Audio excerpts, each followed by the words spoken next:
Salam dan salam sejahtera, puji Tuhan, semoga kita sehat semua dan dilindungi Tuhan. Amin. Di dalam dunia ini ada dua pandangan tentang Allah, yaitu Allah tidak kelihatan dan Allah Tuhan yang kelihatan, yang bisa divisualisasikan. Kedua pandangan ini mempunyai pembenaran memang masing-masing. Yang dengan keyakinan Tuhan misalkan yang tidak kelihatan, itu masuk akalnya Tuhan itu tidak bisa diserupakan dengan ciptaan. Karena yang misalkan yang menciptakan kursi itu tentu bukan seperti kursi, beda dengan kursi kan. Jadi Tuhan tak bisa diserupakan dengan ciptaan, dan Tuhan tidak bisa dilihat bahkan dibayangkan sama sekali. Karena Tuhan tidak bisa dibayangkan sama sekali, jadi dalam pandangan Tuhan itu hanya bisa didekati sebatas ide. Ini kalau tak salah pandangan daripada Plato. Kalau saya lihat dari konsep Tuhan yang tidak kelihatan ini, karena Tuhan itu tidak bisa dilihat atau dibayangkan, jadi keberadaan Tuhan itu atau kewujudan Tuhan ada atau tidaknya itu tidak diketahui. Maka muncullah pahaman ketiadaannya Tuhan atau ateis inilah, karena tidak percaya adanya Tuhan. Karena apa? Dengan konsep yang ketika manusia ditawarkan dengan konsep Tuhan yang tidak bisa kelihatan, itu menjadi satu keraguan bagi manusia bahwa Tuhan itu memang tidak ada, karena tidak ada penampakannya itu. Makanya pahaman ini bisa menimbulkan ada satu aliran, yaitu ateis.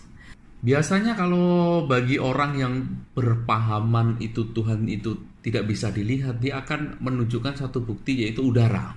Udara itu tidak kelihatan, tapi itu ada gitu. Itu di dalam pahaman Tuhan yang tidak kelihatan itu biasa menyontohkan seperti udara itu. Kalau ciptaan itu ada, maka seperti udara itu, bahwa berarti Tuhan itu ada. Tapi bagi saya kelemahan konsep Tuhan yang tidak kelihatan ini, kita tidak tahu betul-betul siapa sebenarnya Tuhan yang menciptakan langit dan bumi itu. Karena apa? Karena setiap agama mengklaim bahwa Tuhan mereka lah yang menciptakan segalanya ini itu loh. Makanya dalam pandangan ini ya memang lemahnya di sana, kita tidak tahu secara pasti. Karena apa? Setiap agama punya konsep, punya cara gambaran Tuhan itu menurut agama mereka itu yang menciptakan dunia itu loh.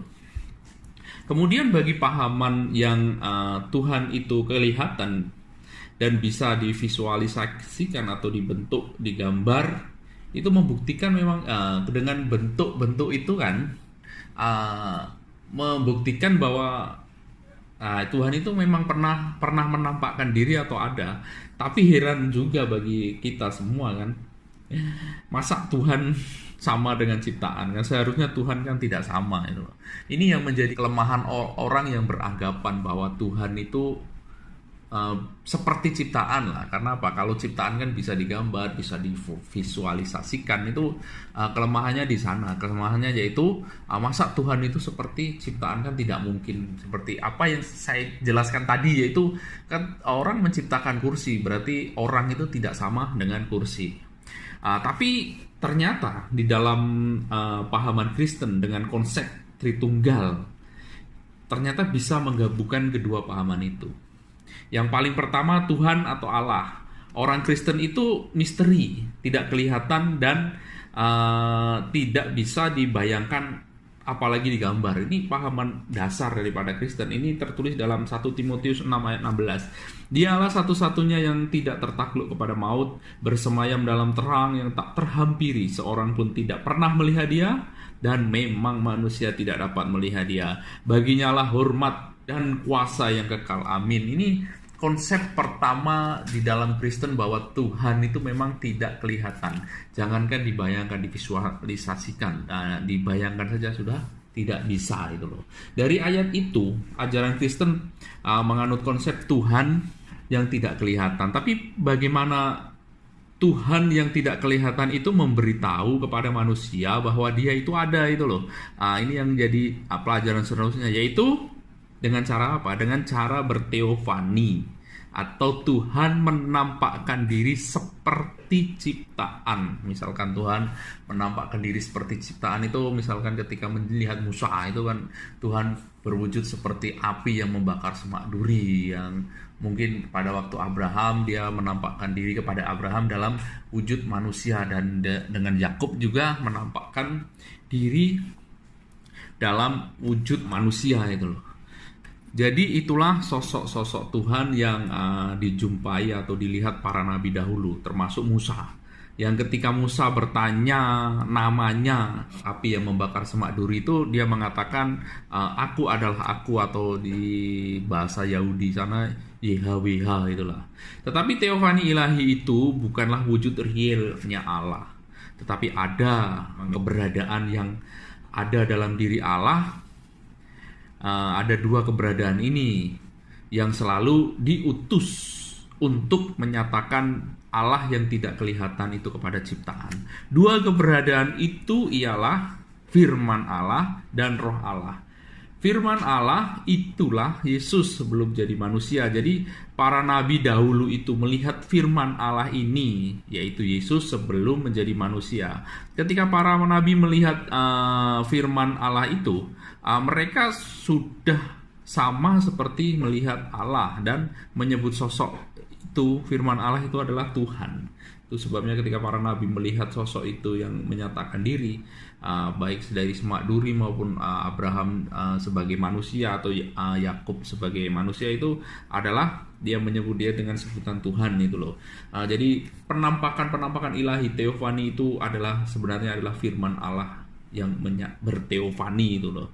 Itulah teofani ilahi. Itu sama halnya ketika firman Allah itu sudah turun menjadi manusia Yesus.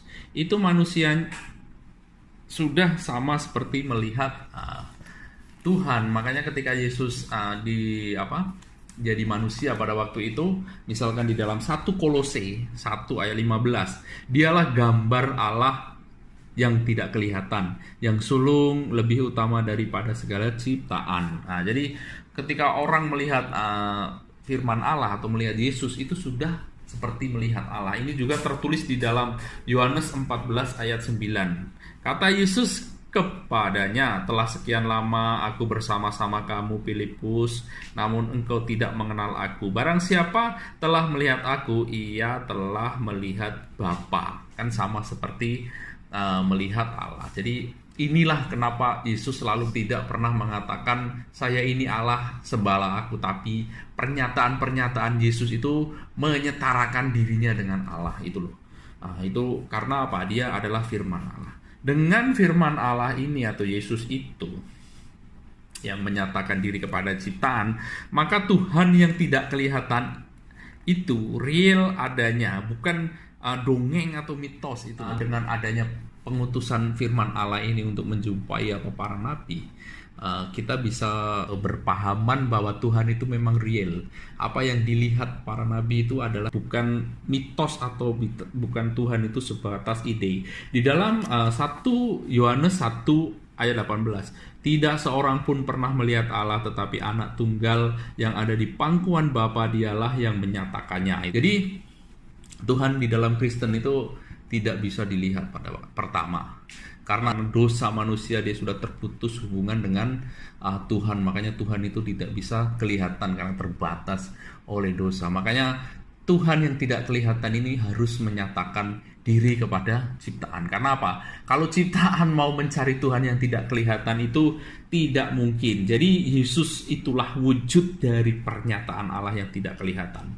Manusia melihat Yesus seperti melihat Allah dalam bentuk gambar, bukan realnya Allah yang berwujud roh tidak terbatas itu. Seperti contohnya lah kan, seperti seorang melihat foto saya yang kertas foto itu, bukan realnya saya yang berwujud jasad manusia. Jadi ketika melihat Yesus itu seperti melihat gambarnya Allah. Tapi ketika melihat gambarnya Allah itu seperti sudah melihat Allah. Seperti orang melihat foto saya di misalkan Facebook saja itu sudah seperti melihat saya. Karena apa? Itu teorinya memang tidak akan mungkin. Kalau manusia itu mencari Allah yang tidak kelihatan, itu memang tidak mungkin. Harus yang tidak kelihatan itu menyatakan diri kepada yang kelihatan atau manusia itu. Jadi ajaran Kristen itu bisa menyatukan antara kedua ajaran itu, antara ajaran yang tidak kelihatan tentang Allah yang tidak kelihatan dan tentang Allah yang kelihatan itu loh. Jadi Kristen itu ya luar biasa kalau bagi saya. Dia bisa masuk semua. Karena apa? Karena kalau Tuhan tidak kelihatan dan misteri seperti pandangan Kristen mula-mula, itu Tuhan itu mungkin bisa dipalsukan. Setan pun bisa mengaku dia sebagai Tuhan itu loh. Makanya dia perlu adanya pernyataan diri atau penyataan diri dia. Makanya dia mengutus Yesus, firman Allah itu untuk menyatakan keberadaannya, bahwa dia itu ada, bukan mitos itu loh. Jadi kesimpulannya seperti itu. Makanya kita melihat Yesus di dalam 1 Kolose 1 ayat 15, dialah gambar Allah yang tidak kelihatan. Jadi kesimpulannya seperti itu. Jadi Allah yang misteri itu bisa kita lihat melalui firman Allah yang menyatakan dirinya. Jadi itulah Allah, bukan mitos dan bukan hanya sebatas ide atau pikiran yang digambarkan Plato itu. Cukup sekian, Tuhan memberkati.